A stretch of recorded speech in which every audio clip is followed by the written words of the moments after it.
Jean, can you explain how self-management, if you like, completely changed you and your husband's ability to cope with the side effects of his Parkinson's disease?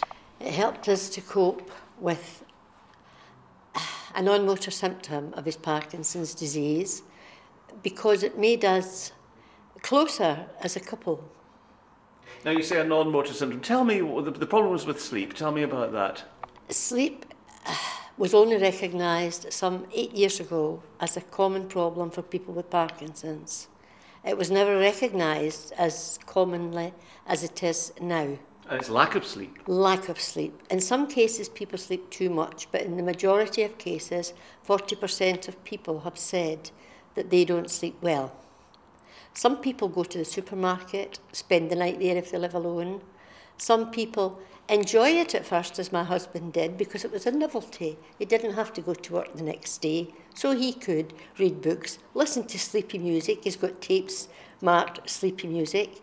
Didn't work, it didn't matter.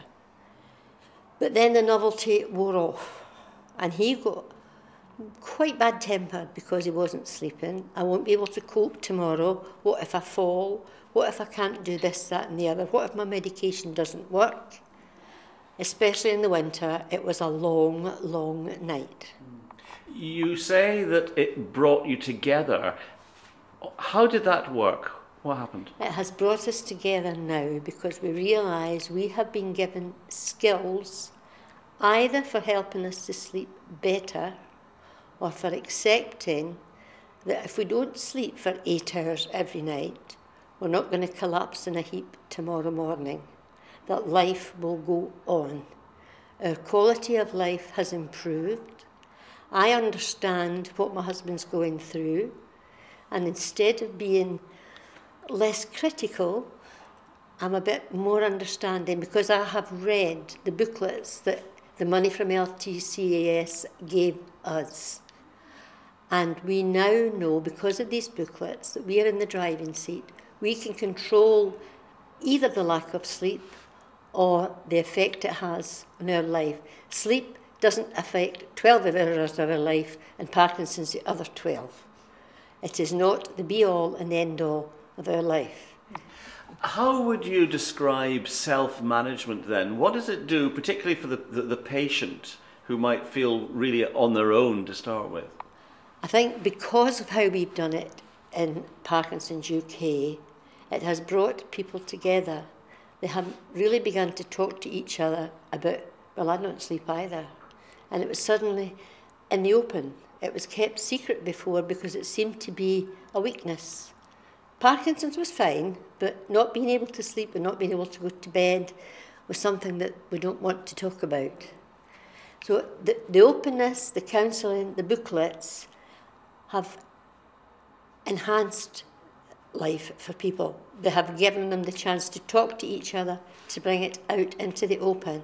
Carers as well. The carers who say now, oh, if I could only get a good night's sleep, my life would be better. And it wouldn't make my life dominated by lack of sleep or by dreading nighttime, which has happened in the past. How would you, if you like, describe the relative importance of what you've just described, self-management, and the professionals, the doctors, the expertise that comes from all their qualifications? Which is more important? I think they have to go hand in hand as far as Parkinson's is concerned. And for that reason, we have involved Parkinson's nurse specialists as part of this programme. The money, again, that came from the LTCAS funded training days, a course of 3 days for every Parkinson's disease nurse specialist. They can counsel people and guide them and issue the booklets, and when the people have had the guidance, then they are in control. Some of the people have said, I have learned what not to do. I've learned not to have my computer in the bedroom. I've learned not to play the television before I go to sleep. Very simple things, even as basic as that, have made such a difference to people's lives.